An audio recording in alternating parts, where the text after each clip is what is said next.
ay nakapagtataka na bumaba ang kanyang approval at trust rating? Hindi po nakapagtataka, wala po kasing inatupag, kundi puro na lang politika. Ramdam po ng taong bayan ang pagkadismaya sa Pangulo. Dahil inuna lang ang pangsariling interes nila maliban sa maraming issue ngayon at problema ng ating bayan. Gobyerno na ni Pangulong Marcos ang mismong humihila pababa, kaya mahirap pagkatiwalaan ng gobyerno ngayon. Sanang makikita na ang mga leader ng ating pamahalaan, lalo na po ang Pangulo, ay tumataas ang disgusto ng mamamayang Pilipino. Ibig sabihin kasi noon nababawasan ang tiwala ng taong bayan di ba? Pero alam mo dyan, normal sana yan Well, normal tama ka, diba? Tama ka. Kasi talagang... kung titingnan nyo po ang history ng mga presidente, lahat ng naging presidente ng Pilipinas, ang tendency talaga mataas sa simula. Totoo, pababa Later, na pababa pababa ng pababa. Bakit sinabi kong ordinary lang yan sana? Hindi ho kasi naging ordinary kasi may vice president na biglang tumataas. Yun. Di ba? At saka 2 digits. Oo. Siguro po sa iba, bumababa bahagya. Well, nangyari lang yan, panahon ni dating Pangulong Gloria Macapagal Arroyo. Pero yun naman kasi, 9 years. Bukod sa dating Pangulong Ferdinand Edelin Marcos Sr., yun ang talagang 21 years, di ba? Pero pangalawa na may pinakamahabang panunungkulan sa pwesto ay ang dating Pangulong Gloria Macapagal Arroyo na medyo bumaba rin. Pero sumunod doon, hindi ho pangkaraniwan yung pagbaba na ikay bumaba bigla ng 2 digits. Na malaki. Malaki po ang ibinaba ng Pangulo. Kung sana ay pare-pareho silang bumaba, ayun. Walang sasabihin, normal normal trend, di ba? Na mga namumuno. Pero yun ang sinasabi ko sa kanila, Jen, na hindi tayo pinakinggan. Ano ba yun? Ayun. Na huwag niyong pangarapin na maaresto si dating Pangulong Duterte at maidala sa Hague, di ba? Sinabi natin yan bago yung pinag-uusapan pa lang yung aresto di ba? Totoo. Sabi ko, hindi. Sana hindi nila pangarapin yan kasi makakasama sa kanila, lalo na't palapit ang eleksyon. Ako naman, Nelson, ito, payo bilang isang mamamayan at nagmamalasakit sa ating bansa. Sana kumambyo ang mga leader ng ating pamahalaan at ang tagapagsalita ng Pangulo. Ako sa tingin ko, Nelson, malaking factor dito ang tagapagsalita ng Pangulo. Di ba? Well, aminin man natin o hindi. Hindi sa hindi sa pinasasaringan natin si Attorney Claire. Kasi image yan di ba? I-analyze nyo man o hindi. Huwag nyo pong tignan na kami ay Jen Subarjaga at Nelson Luba. Pag in-analyze nyo po, apakalaki ng papel ng tagapagsalita ng Pangulo sa pagbaba po ng kanyang approval at saka trust rating. Sa halip kasi na tagapagpayapa, tagapagpaliwanag, pasugod dyan Lagi na sa fighting mode po kasi. Paatake. Opo. Kayo na mag-analyze, di ba? Ayun. Kung ayaw nyo makinig, ituloy nyo lang, di ba? Joey, your reaction po sa pagbaba ng ratings ng Bungag Admin and pagtaas naman ni Sarah. Ayan, of course, syempre pag-usapan natin yan. Hindi ako na-surprise dito My God. Negative 28 si BBM. Trust rating ni BBM is negative 28 versus kay Sarah. Nakakaloka. Ang period nitong survey is March 23 to March 29. So, na-take into consideration na dito yung arrest kay PRRD. So, hindi talaga nakabuti yung hindi talaga nakabuti yung pag-arrest nila kay PRRD. Yung kanilang pag-kidnap nila kay PRRD at pagpapadala sa Hague is something that is not going to benefit them at all. President Bongbong Marcos' approval and trust ratings suffer a major decline in March, while Vice President Sara Duterte's ratings see an improvement, according to Pulse Asia. Sabi niya, midterm election is very crucial since it's all about VP impeachment. So we need right numbers sa senators para di matuloy ang pag-impeach sa kanya. Correct. Sabi ni Mr. Paul, Duterte is enough. It's not. Okay, umarte dyan. It's not. Diba? Ano nangyari doon kay PRRD before? Diba? Hindi rin naman fully binakapan si PRRD ng PDP then. Not until nung manalo siya na naging full-blown PDP siya. Even if, be that as it may, I really wanted to impose the Dutertista vote. To October 2024 pa lang, sinabi ko na yan, nagpa-file pa lang ng COC. That's what I want to happen. That if there would be any politician that is going to be endorsed by PRRD and Inday Sara, dun ako. if merong dalawa pa na in-endorse si Inday Sara aside from the 10, so we cannot say it's enough. The reason why I supported them is because yung fact kasi na tumaya ka kay PRRD, it's enough for me to give my support to them. Kung meron silang dream na magkaroon ng magkaroon ng position sa government, and they chose this route na a-align sila kay PRRD, they're also trying to risk something here. Kasi they could choose the other way, pero ito yung pinili nila, nanindigan sila to align with PRRD, although that is a very difficult position to be in. They still choose to stay and stand by PRRD. So that alone deserves our support. Let's make our expectations realistic.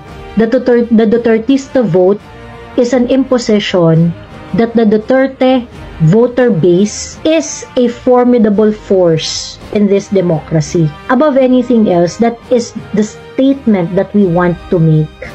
That if you want to make it in our government, that if you want to serve the Filipino people, you have to get the Dutertista vote. You have to talk to us, you have to understand us, and you have to stand by the politics that we want to perpetuate in this country. Okay, so para tantanan niyo ako dun sa Duterte is enough.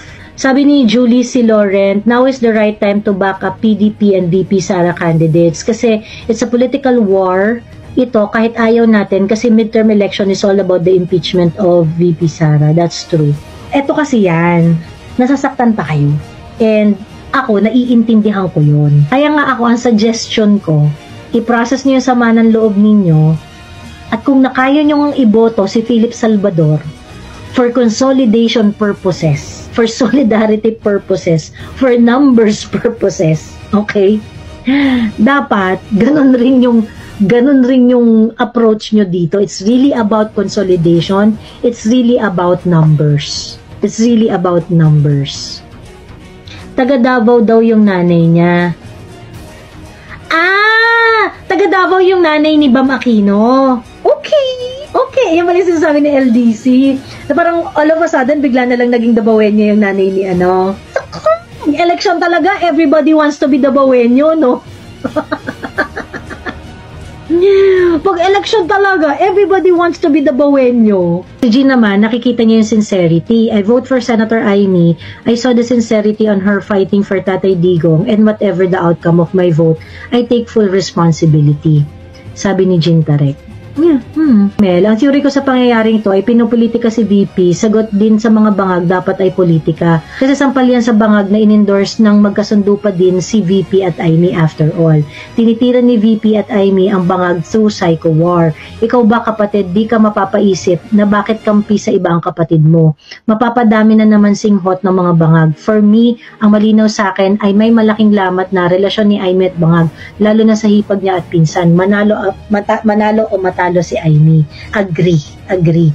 And sa totoo lang, dahil nga bangag tong administrasyon na to, isang very, very important na play dyan sa mga yan ay aningin ng aningin. So ngayon, yung alyansa nila, nasabi nila hindi matitibag, ay tibag na. Dahil pinopolitika si VP, ang sagot, politika din. Kaya sa akin parang, ang baba naman ang tingin ninyo pagka iniisip nyo na magpapabudol uli si Inday ng ganun-ganun lang.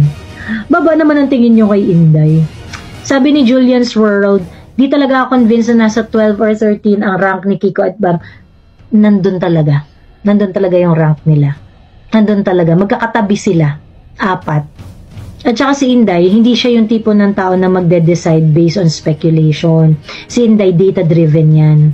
In fact, si Inday, isa rin sa mga reason na nakapagpapayag sa kanya doon sa Unity dahil pinakitaan rin siya ng survey that if they're going to run, they are going to be unbeatable. After all the things that happened, after all the things that they throw at Inday Sara, si Inday Sara pa rin ang nangunguna sa survey. Ang awareness for BBM, for Sara Duterte, for Cheese Escudero is at 100%. So, ibig sabihin, lahat ng tinanong, kilala nila itong tatlong to. Ayan, 61% ng tinanong nila may malaking tiwala kay Inday. Take a look at this. Meron pang 23 na undecided. So, ibig sabihin, itong mga to, they cannot say for sure whether or not magtitiwala sila kay Inday o hindi. 23, maaaring magbago yan. It is very likely that is going to move towards Inday's big trust sooner or later. Hindi man ma-convert yung 23 na yan na undecided, pero I'm telling you, mas malaki ang chance. Mas malaki ang chance na mapunta yan kay Inday. Why? Dahil lagi nagme-mess up si BBM. Lagi nagme-mess up si BBM. So kay BBM, sa lahat ng tinanong, 25% lang ang nagsasabi, may big trust sila kay BBM. And 54% says that they have a small or no trust to BBM. So ang net satisfaction rating dito ni BBM, negative 28%. Meron siyang 21% na undecided. But we have Ate Claire. So itong si Auntie Claire, yan 21% na yan na undecided that could tilt towards a big trust or small no trust. I think it's going to tilt more dun sa small or no trust dahil kay Auntie Claire. So totoo lang. Kaya please keep Auntie Claire kasi si Auntie Claire po ang susi para undecided ay decide sa small or no trust. Di ba Auntie Claire? Ayan, kupal mo kasi, gagang-gaga kay. Gagang-gaga si Auntie Claire eh. So ngayon, yung 21% na yan, we have Auntie Claire. And Auntie Claire is definitely going to push the 21% to small to no trust. Bakit? Tangina, araw-araw na press con mo, pinag-uusapan natin, meron na pong 100 bata na nakatanggap ng tablet mula sa ating Pangulo, Bongbong Marcos. O di ba? Papunta po tayo sa paputi. At sa tingin ko po dyan, papunta na po tayo sa paputi. Kasi putang ina mo ka. Kahit yung before pa nila ipa-aresto si PRRD, mababa na talaga yung survey nila. And the real survey numbers is really, really bad. It's really bad. At ang mga crocodile sa crocodile farm, gumangak-ngak na. Lalo na yung mga mabababa sa survey ng mga attack dog na crocodile. Ang shoshongin talaga ng mga numbers nila. Talagang patalong-patalo talaga. Supposedly, yung mga ayuda, yung mga kinembot, you're going to use that para manalo ka sa eleksyon. Diba? Eh, nakapagbigay na sila ng sangkaterbang ayuda pagkatapos ganyan pa rin yung survey. Yung mga pumirma sa impeachment ni Sara, although hindi naman lahat, pero many of them really experience decline in the survey. You know, there are surveys that are for PR, ganyan-ganyan, but there are, especially mga survey papalapit ng election. This is something that's really very difficult, very difficult to manipulate kasi maraming nagpapasurvey ngayon eh. Even the politicians are actually spending money to get the real pulse of the people. So, itong mga moment na to, lalo na pag malapit na ang election, it's very difficult to release a survey result na sobrang daya. Kasi since sobrang daming nagpapasurvey, dahil ang daming nagpapasurvey, yung iba dyan, mga real deal survey, yung iba dyan, mga PR, yung mga PR survey talaga, magkakaano talaga yan? Mo-obvious mo kasi sobrang off-tangent yung result niya dun sa result ng ibang survey. So, maano talaga siya, mawawala talaga siya. Gusto ko lang i-flex ang aking o, diba, na merong Inday Sara. Kailan kaya maglalabas ng endorsement ang INC? Pag nakuha ng Duterte ang endorsement ng INC, baka malaglag sa 16 to 18 si Bam at Kiko. Well, it's really crucial. It's really crucial. That is something that we really have to wait. Kasi alam mo naman ang INC. Sa national election, may impact talaga sila eh. Nasa taas yang si Marcoleta, Italy, KOJC, mga DDS yan. Ako tingin ko ha, kasi si Marcoleta parang sinasabotahe rin sa survey eh. Although pumapasok siya dun sa, yung recent na survey, pasok na siya eh, parang number 11 or 12 yung ranking niya dun sa isang survey. Pumapasok-pasok siya, malapit rin siya. Tapos parang meron isang survey na nakita parang top 10 na siya eh. Privately commissioned survey. Yung True Blue survey talaga na legit na pang politiko talaga, ganun. Mataas-taas si Marcoleta, hindi siya wala siya dun sa bottom. Kasi yung mga survey na naglalabasan, mababa yung ni Marcoleta eh. Pero I think is higher than that. Bakit para sa pananaw ko, bakit dinownplay nila Bato, Bongo, Robin Padilla yung Pulburon hearing nung last year? Kasi parang feeling ko yun na yung parang pinaka... Oo. Doon ako parang umabot na tayo sa ganito na CPRRD na tangay na sa sa Netherlands. Parang yun yung pala isipan sa akin na ano ba, miscalculated, ano ba to? Ako tingin ko dahil rookie senators. Ganon. And that also brings me dun sa question ng kay Senator Amy. Bakit hindi rin siya nagpa-participate dun sa mga na yun, yung mga top issues na yun, like since sa hindi ko matandaan kung nandun siya dun sa KOJC. Sa KOJC, ang alam ko, nagbigay ng statement doon si Amy. Like, sabi niya, she can't understand why you are trying to arrest yung dami ng yung dami ng pulis na ginamit to hunt just one person. Nagbigay ng statement doon si Senator Amy. Although Senator Amy kasi is not part of the Public Order Committee. Hindi siya pwedeng sumali. Hindi talaga siya kasali doon. Nagbigay siya ng statement doon na hindi niya suportado yung ginagawa sa KOJC. Mga senador naman kasi talagang statement lang naman talagang mga pwedeng gawin ng mga yan eh. Ganon. Kaya nga nakakaloka, ang pinakamaraming action na senador, si Risa. Kasi si Risa parang, pag nag-utos sa BI, pag nag-utos sa ganito, parang na-accommodate, diba? In fairness kay Madam Risa, talagang na-utilize niya ang kanyang trono. Well, ina-accommodate rin siya ng executive. Bilo pag nag-request siya sa executive, ginagawa. Fast forward, upcoming elections, let's just assume yung Duterte, very few ang makalusot. Ano bang mga insights mo of what might happen? You think the likes of Bong Revilla and Jinggoy are sway votes? Or like solid na to? Set in stone na nope. Tingin ko si Jinggoy might vote for Inday's in favor of Inday. Tingin ko. How about Tolentino? No. Hindi natin masasabi yan. Si Pia Cayetano, di ba si Alan Peter, very supportive yung kanyang mga situations recently to PRRD. Pero si Pia Cayetano nasa alyansa. Alam mo naman ang mga Cayetano, survivalist din yung mga yan. Magaling rin sa politics yan. Magaling rin maglaro yung mga yan. So, half is with the Duterte, half is with the alyansa. But Pia Cayetano is swayed to vote in favor of the impeachment of Justice Corona.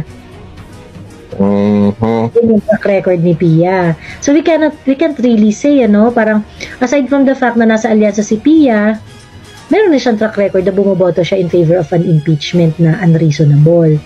Tapos, ngayon, si Alan Peter, tingin ko, baka boboto siya against sa impeachment ni Inday. So, yung Cayetano, parang pwede mo nang i-X yan.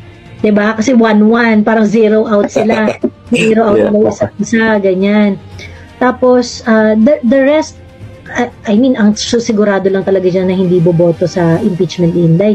Si Bato, si Bongo, si Padilla, tsaka si Amy Marcos. Yan lang talaga yung sure.